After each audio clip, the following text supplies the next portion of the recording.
설명을 참 잘 들었고요. 어떤 이는 소설화 목사가 지옥에서 만난 루시퍼에 대한 간증이 비정경적이며 잘못된 주장이라고 비판하면서 그 이유는 성경에 루시퍼라는 말이 안 나온다라고 말을 합니다. 여기에 대해서 교수님께서 어떻게 생각하시는지 성경과 신학적으로 풀어서 좀 이해하기 쉽게 이 방송을 보는 분들이 이해하기 쉽게 좀 설명해 주시면 고맙겠습니다. 네, 성경은 우리 사탄, 마귀, 귀신 존재 이런 것들에 대해서 그 실제에 대해서 분명히 여러 곳에서 그것을 명시하고 있습니다. 그러나 그 기원에 대해서는 명쾌하게 말하지 않고 침묵하고 있는 것이죠. 하지만은 성경에 나오는 암시적인 구절들이 있죠. 에스겔서 28장, 이사야서 14장, 요한계시록 12장 이 부분에 보면은 이 사탄, 마귀, 귀신에 대한 그 정체성을 밝혀줄 만한 그러한 구절들이 있어요. 제가 여기에서 일일이 다 읽지는 않겠지만 에스겔서 28장 12절 17절에 보면은 앞에만 보면은 인자야 두로 왕을 위하여 슬픈 노래를 지어 그에게 이르기를 주 여호와의 말씀에 너는 완전한 도장이었고 지혜가 충족하며 온전히 아름다웠다. 내가 옛적에 하나님의 동산 에덴 있었고 너는 기름 부음을 받고 지키는 그룹이었으며 내가 지음을 받던 날에 내 모든 길에 완전하더니 마침내 너희에게서 불의가 드러났다. 너 지키는 그룹이 그러므로 내가 너를 더럽게 여겨 하나님의 산에서 쫓아냈고 불타는 돌들 사이에서 멸하였도다. 내가 아름다움으로 마음이 교만해졌으며 내가 영화로움으로 내 지혜를 더럽혔으며 내가 너를 땅에 던져 왕들 앞에 두어 그들의 구경거리가 되게 하였도다. 이사야서 14장 12절에 너 아침의 아들 계명성이여 어찌 그리 하늘에서 떨어졌으며 내 열국을 엎은 자여 어찌 그리 땅에 찍혔는고 내가 내 마음에 이르기를 내가 하늘에 올라 하나님의 묵별 위에 내 자리를 높이리라. 내가 북극 지폐의 산 위에 앉으리라. 가장 높은 구름에 올라가 지극히 높은 이와 같아지리라 하는도다. 그러나 이제 내가 서울 곧 구덩이 맨 밑에 떨어짐을 당하리로다. 요한계시록 12장 7절 9절만 보겠습니다. 하늘에 전쟁이 있으니 미가엘과 그의 사자들이 용과 더불어 싸울 시에 용과 그의 사자들도 싸우나 이기지 못하여 다시 하늘에서 그들이 있을 곳을 얻지 못한지라. 큰 용이 내쫓기니 예뱀 곧 마귀라고도 하고 사탄이라고도 하여 온 천하를 깨는 자라. 그가 땅으로 내쫓기니 그의 사자들도 그와 함께 내쫓기니라. 자, 이런 세 부분의 하나님 말씀 우리 구약에서 보면요, 요한계시록까지 이렇게 보면은요, 자동적으로 이게 연결될 수밖에 없는 것입니다. 본 질문에 대해서는 성경이 없는 비성경적, 즉 루시퍼를 이렇게 사탄의 근간이랄까 족보랄까 이렇게 이야기하는 것이 성경이 없기 때문에 그것은 비성경적이다. 이렇게 이야기하는 것은 그건 틀린 이야기는 아닙니다.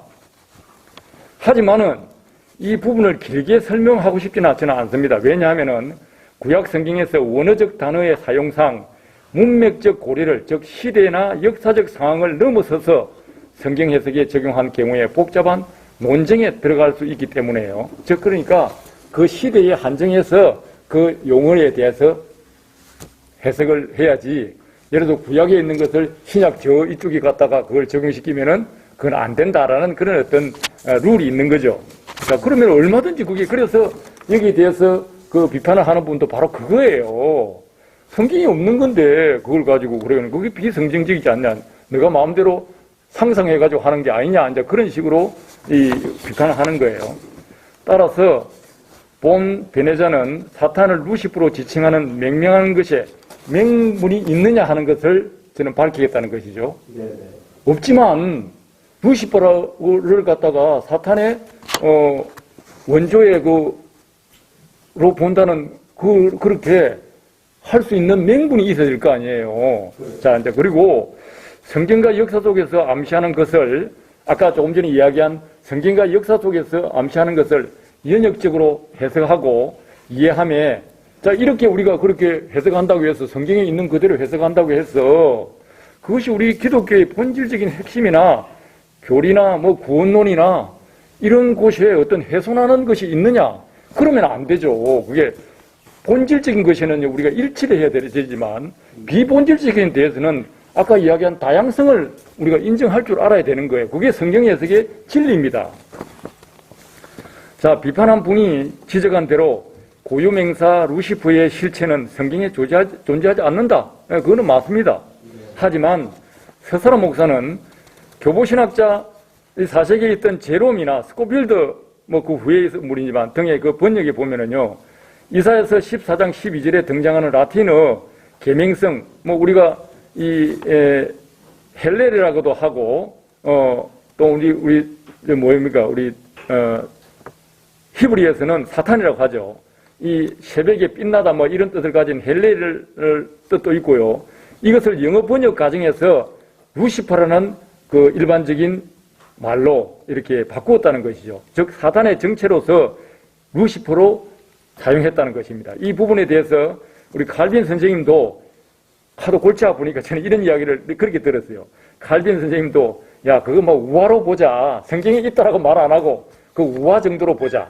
우리 우화라 하면은 뭐 이솝우화도 있듯이 교육의 현장에서는 많이 사용되는 그래도 실제는 아닌 것 같지만 거의 사실에 부응하는 그런 수준으로 우리는 우화라는 것을 이해하고 있거든요. 자, 위 성경에서 계명성이라는 의미는 바벨론 왕 느부갓네살 왕을 상징하여 비유하기 위하여 도입한 상징적 표현입니다. 그러나 사단 마귀를 암시하는 루시퍼라는 이름의 출처는 다 아는 바와 같이 킹 제임스 버전 성경이 새벽별 또는 금성의 의미를 가진 계명성을 영어로 번역한 데서 루시퍼라고 명명하게 된 것이 이 사실입니다. 자, 다시 말하면은 사탄이란 말은 대적자, 불법자란 말인데 히브리 세계 22개 자음 중에서 첫째 이 시인이라는 그 자음이 있습니다. 그건 뜻은 이빨입니다. 이빨. 자, 그 다음에 테드라는 이 자음이 있는데요. 그거는 뱀을 이야기하는 겁니다. 눈이라는 이 말은 물고기를 의미하는 것으로 이루어진 것으로 이것이 바로 사탄이라는 뜻인데요. 즉 히브리어 사탄, 헬라어는 디아볼로스, 라틴어로는 루키페스, 영어로 번역하면서 루시퍼라고 번역이 되었던 것입니다. 자, 그런데 여기서 보면 라틴어 루키페스가 영어 스펠링으로 보면 똑같아요. L-U-C-I-F-E-R. 그걸 라틴어로 읽으면 루키페스예요. 그런데 영어로 읽으면 루시퍼가 되는 거예요. 네, 이게 이제 희한한 거죠. 번역되면서 히브리어 사탄이 곧 영어권의 의미로 루시퍼로 불려진 것이 사실이다. 서사라 목사님이 미국에서 공부를 했는데 뭐 우리보다도 우리는 이거 뭐 들어서 아는 거지만 서사라 목사님 어쨌든 간에 미국에서 30년 이상으로 공부하고 거기서 뭐 살았는데 뭐 루시퍼라고 듣는 것은 제가 볼 때는 그 어려운 게 아니라고 생각합니다. 자, 결론을 말씀드리면은 하지만 성경에서 분명하게 사탄 마귀의 존재를 인정하고 명시하고는 있지만은 그 기원을 우리에게 명확히 말해주지 않는다. 오늘날의 신약 시대적 상황에서는 성경에서 그 출처를 통전적 해석의 관점, 즉 성경 전체 속에서 역사 속에서 유추하여 찾을 수밖에 없지 않은가. 그래야 서사라 목사는 사탄 마귀의 정체성을 이해함에 있어서 성경에 기반한 타락한 천사들에 기초하여 사탄 마귀의 정체를 타락한 천사장으로 그 부하들을 타락한 3분의 1의 천사들의 무리 마귀의 부하로 해석하고 설명한 것이다. 이러한 해석은 기존 신학에 반하거나 구속사의 본질적 교리를 심각하게 훼손시킨다는 점은 결코 발견되지 않다고 저는 그렇게 봅니다. 아울러서 비판자들이 지적한 성경구절 에스겔서, 이사야서, 요한계시록을 타락한 천사들에 기반하여 동일한 맥락으로 해석하고 설명하면 우리 한국 대부분의 보수 신학자와 교단에서는 일반적인 것으로 상기해 줄 것을 바랍니다.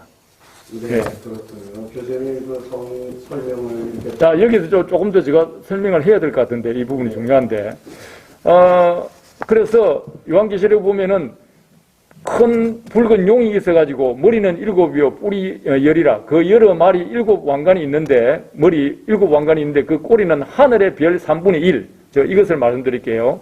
그 꼬리가 하늘의 별 3분의 1을 끌어다가 땅에 던지더라. 용이 해산하는 뭐 여자 이름 나오고요. 그런데 본 질문에 대해서는 성경에 없는 비성경적 루시퍼가 왜 성경 해석이나 설교 강단에서 암묵적으로 소개되었는지에 대해서는 앞에서 제가 설명을 했고요. 자, 그러면 이 사탄의 루시퍼로 지칭하게 된 그 명분도 이제 제가 해결이 되었다고 봅니다. 자, 이런 측면에서 우리는 이런 부분은 뭐 더 깊이 연구도 할 필요도 있겠지만 적어도 비판한 사람들이 질문한 것에 대해서는 답이 되었지 않느냐, 저는 그렇게 생각을 합니다. 이상입니다. 성경이 우리나라에 1885년에 복음이 처음 들어와서 성경이 우리말로 기록되기까지는 참 시간이 많이 흘렀죠. 그러면서 우리나라는 영어 성경을 듣고 있었는데 교수님의 설명을 들어보니까 우리나라 글로만 이해하는 것은 통전적인 해석이 필요하다. 정말 상식해 주셔서 고맙고요. 이 시대에 우리는 하나님의 부르심을 통해서 하나님을 알아가고 교회를 세워가고 마지막 시대에 주님의 마지막 위임하신 마태복음 24장 19절 20절 주님의 선교위 사명을 감당하는데 교회는 때로 발목 잡기나 흠집 내기보다는 발전과 미래지향적으로 복음이 훼손되지 않는 이런 의식이 필요하지 않나 이렇게 생각이 듭니다. 교수님, 다시 그 서설한 목사의 그 도서에 나온 문구나 단어를 통해서 건전한 비판이나 비난을 받아들이는 게 좋지요. 그리고 또 발전하는 거니까. 그런데 이 발목 잡기식이나 아무런 검증 없는 비난은 위험하다고 하거든요. 그래서 말하는 이도 조심해야 하고 특히 글로 나온 것은 더더욱 조심해야 되죠. 요새는 또 이 미디어가 발달해서 나오는 파급 효과가 큰데 서설한 목사 도서 내용 가운데 이런 비판의 글이 있어요. 제가 그대로 읽어드리면 그 부분을 설명해 주시면 고맙겠습니다. 서설한 목사의 천국 지옥 관련 도서 지옥편에서 마귀 부하들의 흉보를 집행하고 있다. 기록된 것을 보고 이것도 비성경적이며 거짓 반증이라고 말하는데 교수님께서는 이 부분을 어떻게 생각하시는지 좀 설명해 주시면 고맙겠습니다. 네, 앞에서 제가 그런 말씀을 했지만 이런 질문과 비판은 아무나 할 수 있는 그런 것이 아니라고 생각을 합니다. 저는 이렇게 생각을 합니다. 그냥 배가 부른 하이에나나 사자는 보통 때는 그냥 지나갑니다. 그런데 배고프고 이게 참 독이 받치면은 공격성이 나오면서 보통 때는 그냥 지나갈 수 있는 것도 날카롭게 예리하게 보게 되는 것이죠. 바로 이런 질문이 아닌가 싶어요. 질문이 될 수도 없는 건데 또 이게 무슨 질문이냐 할 수 있는데 질문이 된단 말입니다. 잠언서 16장 4절에 보면 이런 말씀이 있습니다. 여호와께서 온갖 것을 주님의 쓰시기에 적당하게 지으셨나니 악인도 악한 날에 적당하게 하셨느니라. 네, 이 말씀 설명하지 않겠습니다. 자, 그럼 지옥에 그 악인들이 가는 뭐 지옥, 천국도 있고요. 그런데 지옥에 그 행을 집행하거나 간수로 뭐 악인도 타락한 천사들도 지옥에 갑니다. 그러면은 누가 지옥 간수로 있는 것이 적합할까요? 합리적으로 생각합니까? 근데 우리 손자한테 한번 물어보면 아마 좀 잘 다독할 것 같아요. 근데 이 수준이 이렇다는 거죠. 성경은 사탄 마귀의 귀신의 존재와 실제를 명시하고 있지만 아까도 말씀했습니다. 그 기원에 대해서는 말 안 해요. 하지만 성경에 나오는 사탄 마귀의 기원을 암시하는 구절 아까 보았죠.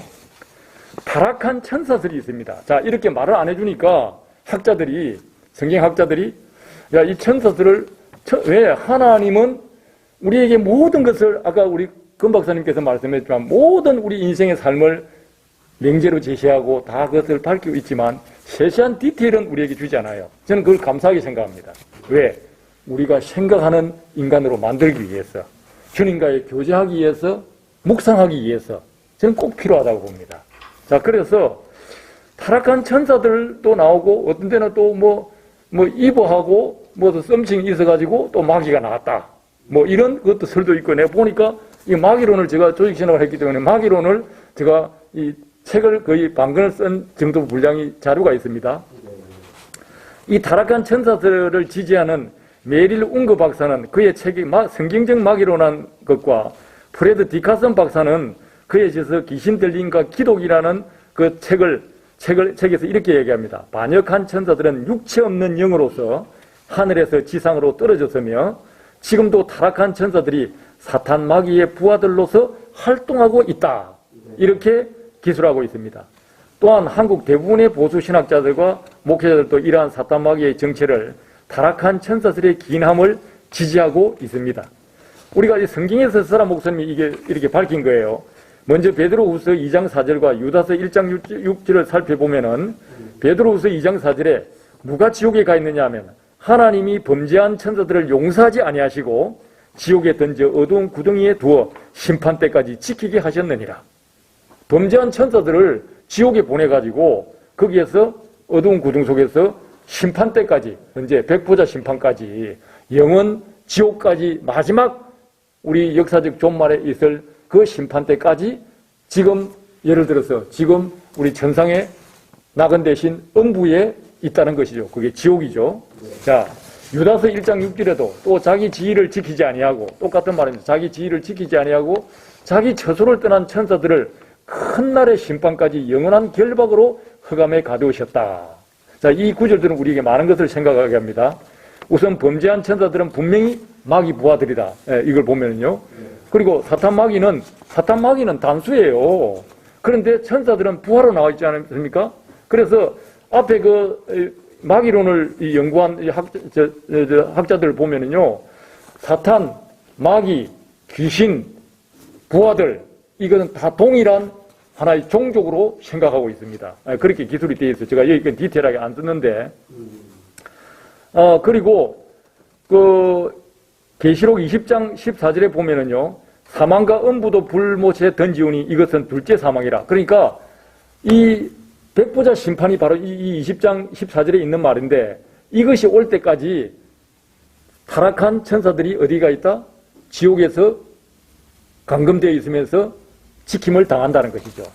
자, 마태복음 25장 41절에 또 완편에 있는 자들에게 이르시되 저주를 받은 자들아 나를 떠나 마귀와 그 사자들을 위하여 예비된 영영한 불에 들어가라. 똑같은 말씀입니다.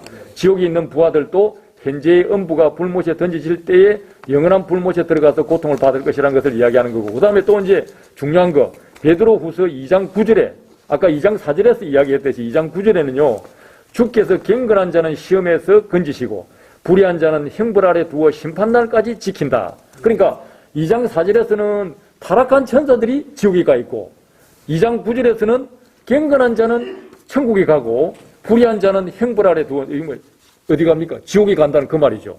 그러니까 둘이가 지옥에서 만났다는 건데, 거기에 이제 우리 소 목사님께서 천국에서 그 여정에서 본 것은, 지옥에서 여정을 본 것은 거기에 부하들이, 마귀의 사탄의 부하들이 거기서 형을 집행하더란 것이죠. 그리고 다니하고 채찍을 때리기도 하고. 자, 이거는 우리가 서설아 목사님께서 이런 기회를 안 줬다 하더라도 그냥 상식적으로 이해가 되는 거예요. 그래서 아까 내가 이런 것까지 이렇게 그걸 하냐. 그러니까 초등학생인가? 뭐 이렇게 제가 좀 생각을 했던 것입니다.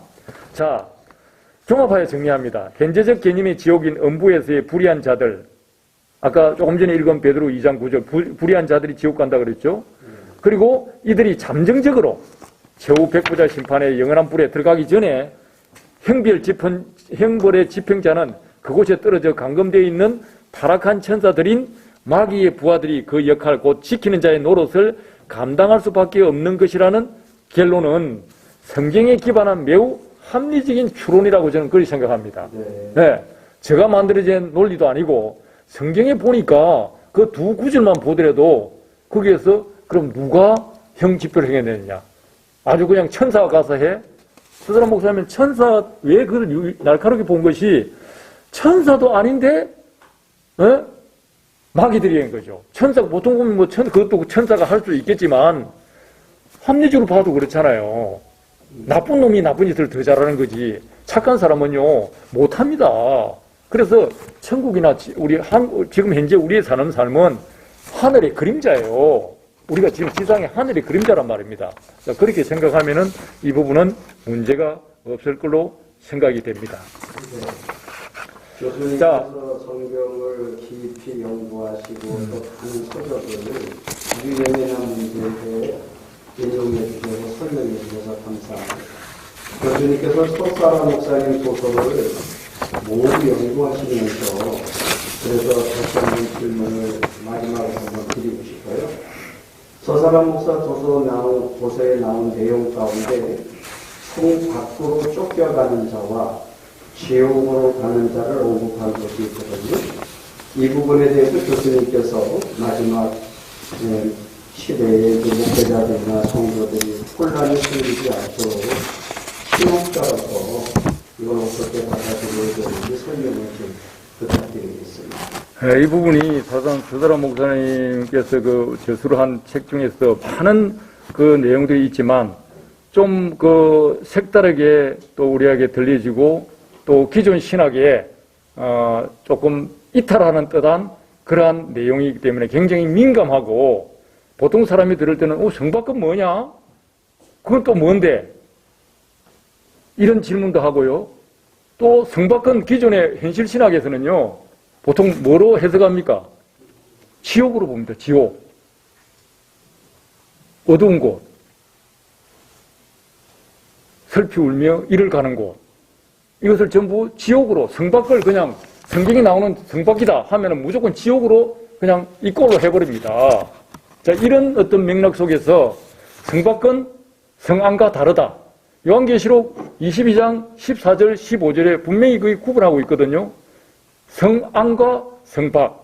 자기 두루마기를 빠는 자는 성 안에 생명수로에 나아가며 문들을 통하여 성 안으로 들어가리라. 그러나 그러지 못하는 자는 어떻게 된다? 성 밖에 있으리라. 그런데 무조건 이걸 갖다가 성 밖은 지옥이라고 해석을 하는데 서사라 목사는 물었다는 거 아닙니까? 동일한 목사인데 그것도 서사라 목사님이 그래도 세상에 유명한 목사들을 알기 때문에 그분들에 대해서 이렇게 보고 싶고 했는데 같은 목사인데 어느 분은 성 밖에 있고 어느 분은 지옥에 있다는 것이죠. 이제 그걸 비꼰 거예요. 여기에서 이 비판자들은요.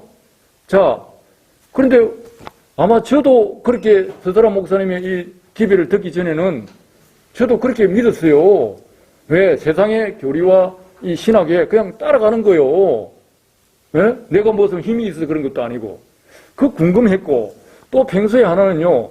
자, 여기 제가 이제 논문에 아까 우리 서영환 목사님 이야기한 이게 이제 성경 해석의 새 지핑이라고 작년 8월 달에 우리가 이 포럼을 하고 나온 논문들을 여기 정리했는데요. 여기에 제가 이제 그 2편과 부록에서 약 120페이지 논문입니다.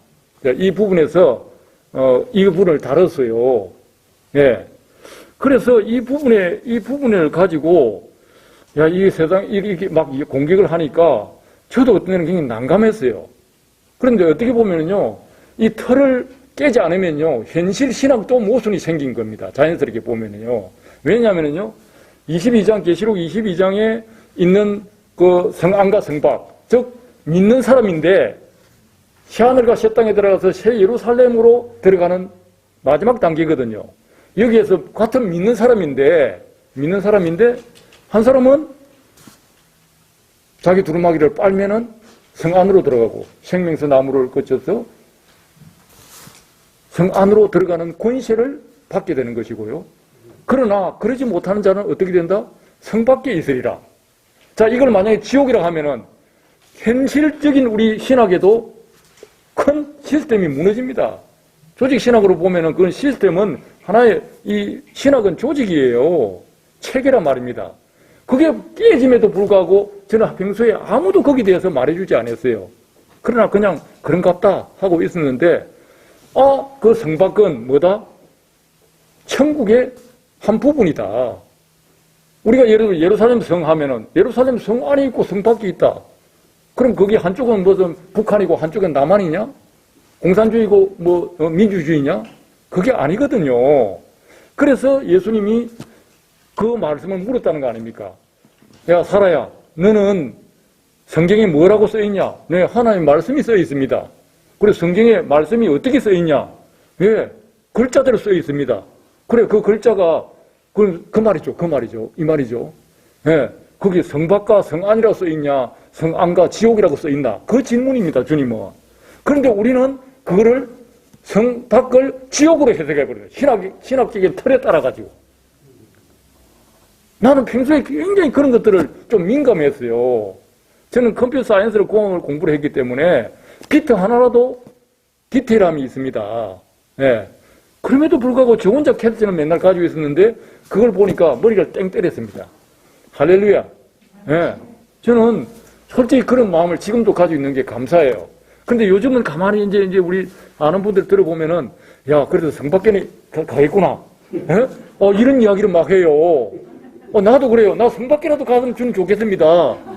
한마디로 이 성밖은 뭐죠? 부끄러운 구원이에요. 부끄러운 구원. 내가 개떡맞지도 못한 그런 사람이고 주님의 온전함과 성숙감에 이르지 못한 예수님의 신부라도 그래도 성밖에라도 있게 해주시면은 나는 그것으로 만족하겠습니다. 저는 그래서 목회생활을 하면서 우리 성도들에게 늘 그렇게 얘기했습니다. 저나 여러분 천국 장담 못할 수도 있어요. 그러나 한 가지 변명할 것은 가지고 있으라. 가서 처음부터 그냥 주님, 나는 여기 천국에 올 수도 없는 사람인데요. 우리가 성경에 보니까 그냥 예수님만 순종하고 말씀에 순종하면은 내가 죄인이고 억만죄를 지었다 할지라도 내가 주님 앉는 보좌에 앉을 수 있다고 나는 그렇게 배웠습니다. 마치 왼쪽과 오른쪽에 있던 강도가 그 신앙 고백을 하고 그 맞은편 강도에게 전도하는 그 장면, 또 주님께 자기의 신앙을 고백하는 그것처럼 나도 그런 것밖에 할 수 없습니다. 나 주님 다른 거 아무것도 나는 세상에서 내가 가져올 거 아무것도 없습니다. 내 이 신앙 가지고 왔으니까 주님 나를 어떻게 좀 안 되겠습니까? 그거 신앙하라고 그렇게 가르쳤어요, 항상. 예. 우리는 주님 앞에 그것밖에 없다는 거예요.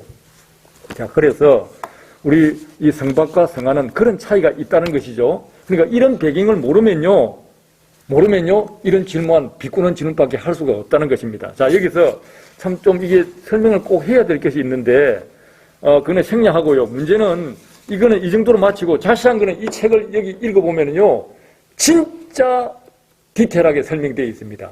예, 한번 보시고. 여기 성경과, 성경 해석의 세지평. 여기 우리 근호덕 박사님부터 해가지고 여기 사람들 또 몇 분 우리, 닥터 마틸까지 이렇게 들어가 있는데요. 보시면은, 여기에 보시면은 충분히 그게 설명되어 있기 때문에 한번 참고를 하시고요.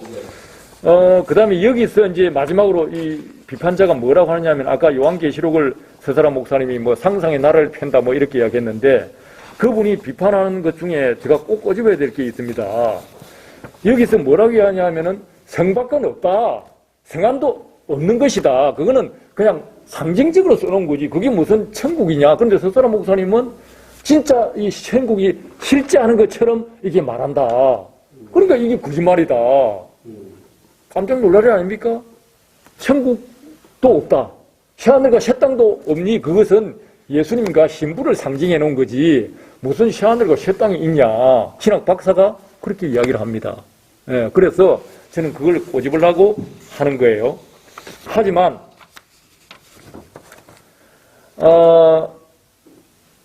이 비판자들은 서사람 목사가 요한계시록을 잘못 해석하고 있다고 비판한다. 새하늘과 새 땅은 없는 것인데 마치 실존하는 것으로 해석하고 있다. 또한 새 예루살렘도 상징인 것인데 실제하는 것으로 주장한다고 비판하고 있습니다. 이걸 우리가 꼬집어 주려고 그런 거예요. 비판한 분들의 오해는 천년왕국에 대한 전형적인 신학적 관점의 차이에서 오는 잘못된 비판이 대부분입니다.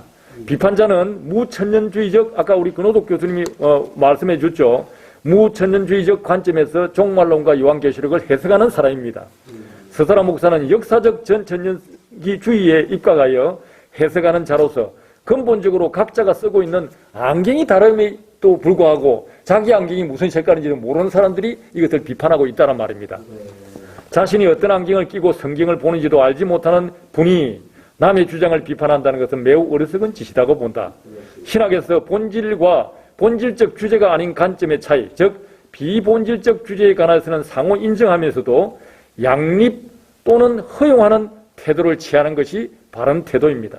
당연히 무천년주의적 관점에 속하는 자들은 미래적 천국이나 새 하늘, 새 땅, 거룩한 성, 새 예루살렘을 실제하는 천국으로 인정하지 않으며 비판자와 같이 신랑과 신부, 즉 예수님과 교회로 상징적이라고 치부해버리는 그 해석은 잘못된 것이다. 그리하여 비판자가 말한 것처럼 성경과 계시록에 기록된 하나님의 나라 곧 천국은 실존하지 않는 상징적 의미로만 생각하고 있는 것이다. 그러기에 서사라 목사가 말하는 성안과 성밖이란 개념은 천국에 존재하지 않는다고 비판하였던 것이다.